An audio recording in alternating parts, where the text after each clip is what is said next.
What up, though?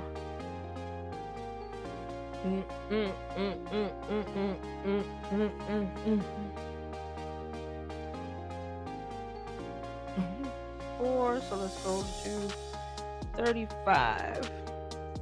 Beyond the Gates, episode 35. If you're not watching Beyond the Gates, I don't know what you're into. I don't know what you're into. It is a really, really good show. And stop. Let's go to, it's on 36. I don't want to see 36. I want to see 35. Full it start, because sometimes it be acting crazy. Okay. Okay. So I'm gonna have it playing just so that I can remember what to talk about. So we've had Kat's birthday, and it opens up because Naomi has gone to see her dad. So for those who don't know, Naomi is Bill Richardson's daughter. Bill Richardson is a douchebag, but he's doing the best that he can. She's having these, existential life crises about her dad, and if he gets sick and what she's gonna do about it. And it's just like it's an absolute nightmare in order for a daughter and a father to be fighting the way that they are. So she has taken it upon herself to just say, you know what, Dad, I love you too much to have this fight with you. I don't want to fight you. I don't know if, how long you've got. I know that you had a health scare. I know you're not calling it a health scare, but I'm nervous for you. And I love you too much to go through with this thing. And he's like, bullshit. Why are you really doing this? You still trying to blame me for what I did to your mother. And she's like, what you did to our mother, I was there. I witnessed it all. And, it was cold blooded of what you did. But really, I still love you, Dad. And I'm really just trying to do what's best for me and our relationship as well. So just take it at face value. Stop asking so many questions. And Bill just keeps pushing. He just keeps saying, nah, I don't believe you. You're just trying to get back at me. You're just trying to, get back at me for what I did to your mother. And it's ridiculous, and it's hurtful, and it's shameful, and I don't like it. And she's like, oh, Dad, damn, why can't you just trust me? Why can't you just take my word for it? Why can't you just believe me? Why? And she's like, I love you, Dad. I love you. And that's the reason why here's we are so far.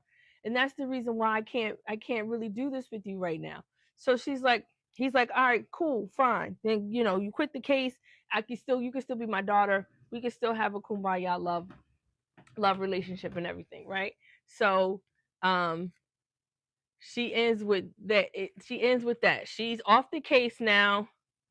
And but she still feels bad about it. She really wanted to be there for the client. She really wanted, the firm to come to an end. Not necessarily the firm to come to an end, but she wanted the abuse to come to an end, right? She felt like she had a strong case, but she just didn't want to go toe to toe with her dad. She just loves her father that much that she just didn't want to go toe to toe with him, right? So that's that. So she quit. Now let's talk about Danny. Danny, girl, it's the middle of the day and she drunk off of authentic vodka. She is 3 sheets to the wind, honey. She is drunk as a skunk, middle of the afternoon. Crazy work, right? So she's out there doing all of this she can in order to stay afloat, running the walkway, the runway like she's still a supermodel. Some, I still got it. I still got it. And tripping over herself. I said, girl, if you don't go sit down, get you some coffee before you hurt yourself. So she calls up Dre, talking about Dre, the little young boy that she been sleeping with all this time, right? She calls up Dre and she's like, can you come over? I've got a little something for you. It's a surprise. Hint, hint.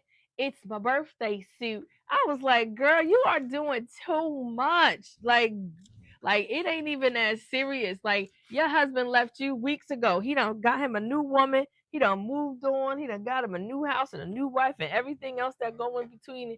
And here you go. You still stuck in the past. Like, I need you to get Bill told her a couple weeks ago, look, get a job. You need a hobby. So she just been drinking her life away. And it's quite sad, actually. It's quite sad. So she's in there drinking in the middle of the day, calls Dre and says, Dre, come over. Now, see, Dre is at the hospital, Trill trying to get interviews from the nurses and stuff. We still working. She's trying to get interviews from the nurses and stuff. Well, he's sort of in between nurses, and he runs into Jerome, Naomi's husband, who was also BFFs with he's also BFFs with Derek, who is Ashley's boyfriend, and they both think that he got little something for Ashley. So he trying to set him up with this, well, as he say, this baddie in OB. And he's like, nah, I'm good. He was like, what, you got something else going on? I'm trying to hook you up with this baddie. You ain't trying to get down. He was like, nah, I'm good. So at that same time, Danny calls him. He was like, yeah, I got something else I need to go do. So he goes running over to Danny's place. Danny is, again, she half drunk. She in there getting her supermodel walk ons for some, yeah, I got it. Yeah. So she trips and falls because she's drunk. She drunk, right? She gets out there and she's rolling on the floor to some ha. She halfway between laughing and crying, child. She don't know what she want to do. So he's like, Danny, are you okay? He scoops her up like a knight in shining armor. She's like, oh, lays her in the bed, takes her shoes off, and then he's sitting in the bed with her hugged up, just trying to make sure she don't die from alcohol poisoning. So he gets up to leave. She's like, no, don't go. Don't leave. I've got something to show you. So she gets up out of this dead sleep. Now she dead sleep. He gets up from this dead sleep, talking about I got something to show you. You sit over there. I got something to show you. So right, she coming over. He's just like, pow. You see it? You see it? She's giving it to him like, yeah. You see, and she got the dress on from Essence, right? From the Essence cover. She's like, yeah. You see it? Yeah. He's like, oh, that's cute, Danny. That's nice. That's just great. Now lay down and take your medicine. That little boy don't know what to do. He did get a call from Paris that they had some technical issues. So that makes me think that something's gonna go wrong with his video. So like the wrong video that he's not trying to publish is gonna be published, or something tragic is gonna happen because Paris called him and said that the files that he sent were corrupted. So he's got to send something else, or he's got to resend his old stuff, right? So that's that. So then, let me see. Who came after that? Oh. So I told y'all last episode about Dr. McBride, right? Dr. McBride, he finally went to surgery. This man ain't worked in 30 days. He ain't never been to work. Now he was in the OR because he's a surgeon. He was in the OR. Look at that. He was in the OR and ended up having like these flashbacks of him gambling. So he was like, this is too much. I've got to stop. I'm gonna stop cold turkey. But he forget that he owed Joey a ton of money. He took those advances and he owed Johnny a ton of money, right? Joey feeling a kind of way about him not being there, because now he all in at the hospital. He done took like a whole, like 90 surgeries back to back to the point where Shanice is like, listen, you doing too much, sir. This is the most I've ever seen you this is the most I've ever seen you work. Like, you trying to chase the bag. You got something you got going. It's like, Shanice, first of all, mind your business. He was like, first of all, mind your business. I could do what I need to do, and I'm working on the patient's needs, not necessarily my schedule. That's just how things are piling up right now. She said, well, I've never seen you work so much. My goodness, sir. He was like, no, it's got nothing to do. It's got nothing to do with anything. I just want to work. I just want to make sure that that's pretty. I just want to make sure that I have enough work, that I want to do. So it ain't got nothing to do with anything. Just mind your business, right? But old Joey's old best friend show up because Joey done told the best friend, like, you need to get him back at the table because he owe us some money. So the best friend came by, was like, yo, what's good? Because Dr. McBride called him right after his surgery and was like, man, I was shaking. I almost killed a person on the table. And he's just like, I just can't do this anymore. I gotta quit, and I'm gonna quit cold turkey. And that man was like, cold turkey ain't what you want to do, young fella. You want to make sure you pay Joey his money back. He said, that's what I'm doing now. I'm doing all these extra surgeries so I can have the money to pay him back. So he's trying to pay Joey back by working. Joey's friend is trying to keep his own head by getting Dr. McBride back to the and his name is Doug. I just like calling him Dr. McBride, to get Dr. McBride back on the table. So they just waiting on, they just waiting on the go ahead, right? So now got a little space. That's how we looking, y'all. Got a little something going on in the back. Okay, so Dr. McBride, like I told you, his friends show up at the hospital, and he's just like, "Why are you here? You shouldn't be here. I'm quitting cold turkey." And he's like, "Well, I don't think that's what you're trying to do." But he was like, "You know what? I'm fine. I'm fitting to go to the gym because I just need to get a break, right?" So he's sashaying to the gym. So cut to the gym. Vanessa, Dr. McBride's wife, she's there. So she's like talking to, she's smashing the trainer. So he's getting a little too familiar. You're supposed to be help, and all you're supposed to do is the service. Like, I don't need to have no conversation with you. I don't need you to have an opinion about my life. I don't need anything from you. What I need for you to do is to service me when I say service me, stretch me when I say stretch me, and get the F out the way. You hear me? He doing too much. He trying to have a conversation, trying to tell her what to do, what not to do, and how to do it, and who to do it to. And none of your goddamn business what I do. So he's telling her she need to leave Joey alone. She need to stay away from Joey. And she like, mind your business. You help. At the end of the day, that's all you are, and that's all you will ever be, is the help. Go help somebody. And in comes Dr. McBride. She was like, hey, honey, what you doing? And he was like, I just thought I'd give him again and get a little work in, and he was like, well, listen, this guy right here, he's good at, helping folks and being concerned with people's things who need to stay focused and everything. So he was like, all right. So they go out and they go work out. But he definitely, I think his name is Hector or Ortega or something like that. I don't know what the man's name is. He's just a trainer to me, but he doing too much. He too nosy for me. He just in everybody's business. But okay. Now, I don't know how many of y'all got kids. Y'all raise your hand. You got kids? Put a chat in the sign. Put a sign in the chat. You got kids. Cause we done with this one. I think we done. We'll add a little bit more purple in there. And how many times, I don't know how many times one of your kids has had an issue with school, i.e. somebody said something to them, somebody jumped up off them, like they getting not necessarily bullied, because I'm assuming none of y'all kids will get bullied, because y'all fuck, yeah. I don't say sorry.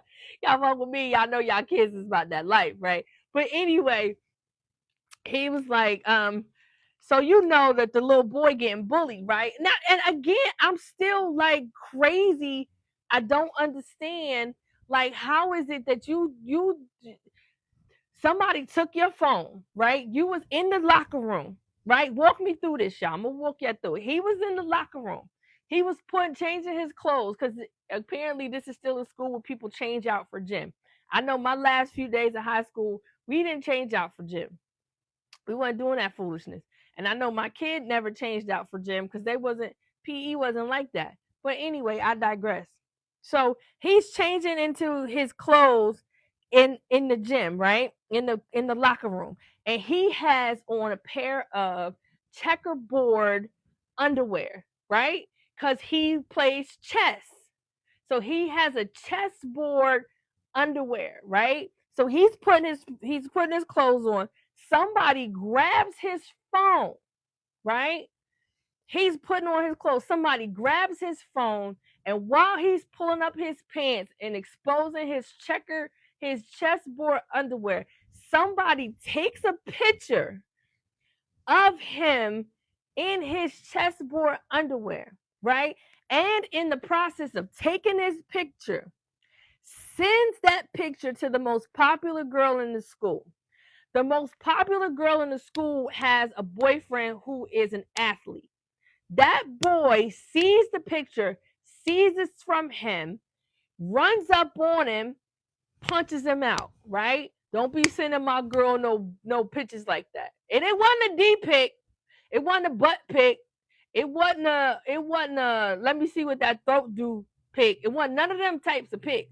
It was a nerdy boy who has a congressman as a father and a journalist as a daddy, right? Is an adopted kid, right? And he's got on chessboard underwear.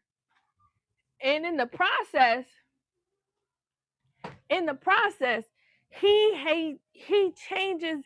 He like I can't wrap my head around. How you doing? You could just fit him right there. He in the process, right? He turns around like, and the school is then sharing the photo, right? So everybody in the school is sharing the photo. Now the school got a closed loop internet system, so they are like, everybody knows when they see him, they snicker. They see him down the hall, they make a joke of that or whatever. So then he messes around and is all sensitive and extra, right? So this is the part I don't understand, is that the fight that you had and you told your parents that you fell off a bicycle is because you need me to sign this, don't you?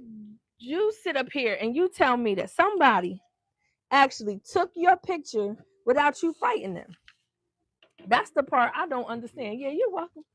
That's the part I don't understand. It's by the process of you putting your pants on and somebody taking your phone and taking a picture of you and then sending that picture. You ain't fight nobody.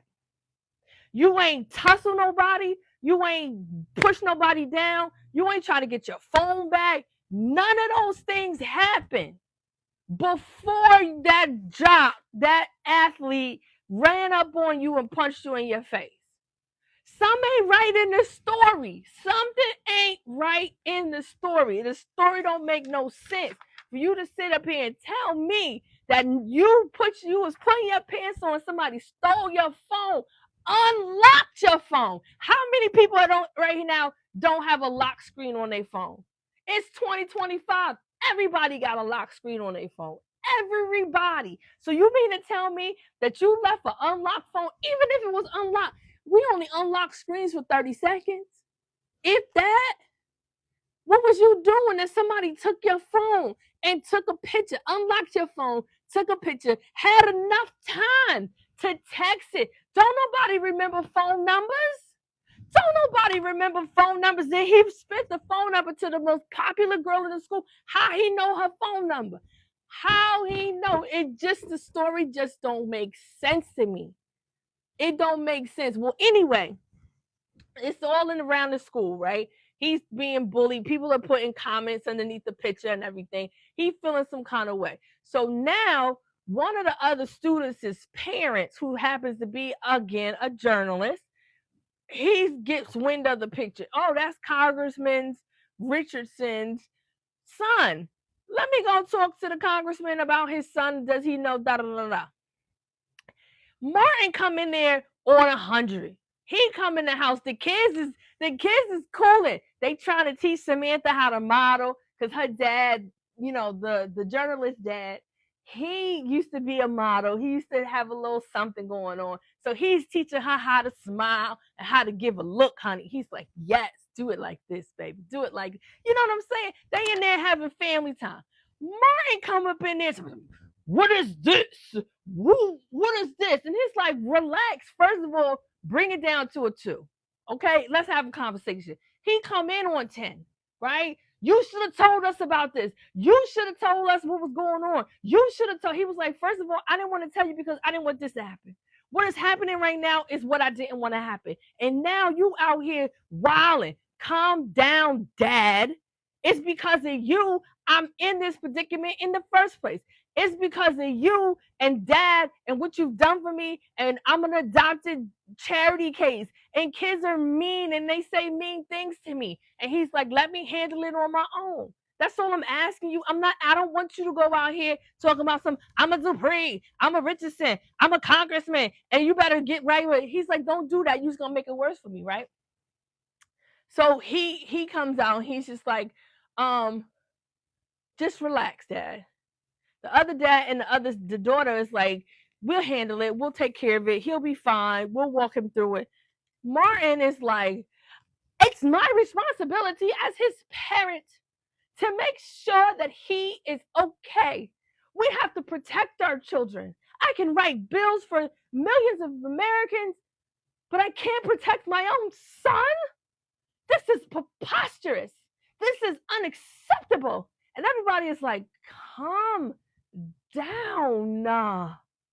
Bring it down to a 2.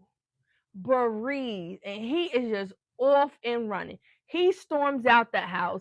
Everybody is looking around like, this is why we don't tell you shit. Because you don't know how to fucking act. You just fly off the handle for no reason. And that's why we don't even talk to you. He's like, well, why didn't you tell me? Because it is. Because what you're doing right now is the point of why we don't talk to you. Because you all over the place. You everywhere. Sit down somewhere. You know what I'm saying? But anyway, that's what that is. And everybody's just all upset. Martin is just, he ain't even a helicopter parent. He's like a torpedo parent. It's ridiculous. Okay. So we talked about that. I think that's pretty much it. That's the episode, guys. Yeah, because Martin storms out. Oh, let me get to the good part. Last part. So I told you Bill and Naomi, because I gotta go do some flowers. So I'm gonna come on live here, but I'm gonna come back. So Bill does Naomi quits the case, right? So Naomi quits the case. Bill is now in the office talking to Mike. You know, Mike is the reason why the case was even brought up, because he was out here harassing women, calling women all kinds of hags, and he's just ratchet. He's just a hot mess. But anyway, I digress. He's sitting down with Mike. He's like, what's going on with the case? Mike's like, oh yeah, Naomi, she decided to get off the case. She's not gonna do it anymore. He said, oh, this is great. We're winning. We're about to be in a new strategy. This is great. He was like, well, here's the thing. You're fired. He was like, what?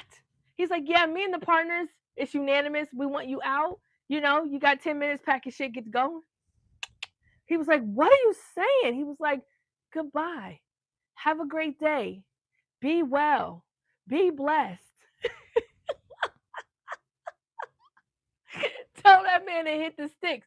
And that tells me that he was only doing it just to get at Naomi.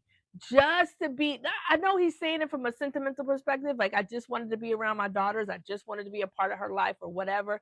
And it really wasn't all of that. He really was out for blood. And the fact that she quit, he was like, there's nothing else for me in here. I'm going to go ahead and fire you, settle with these girls. I told you, pay them a handsome ransom and fire Mike and keep it moving. And so everything that I said was coming, it already came true. But that's pretty much it for episode 35. Episode 35. Recap of Beyond the Gates. I'm gonna finish my little bit of lunch. I'm gonna get ready for my other flowers to get out. If you want to come back, come on back.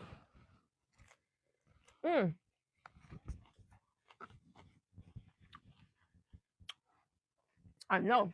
I mean, I am mic'd up. You can see my light source. I think it's bright. All right, love. I'll be right back.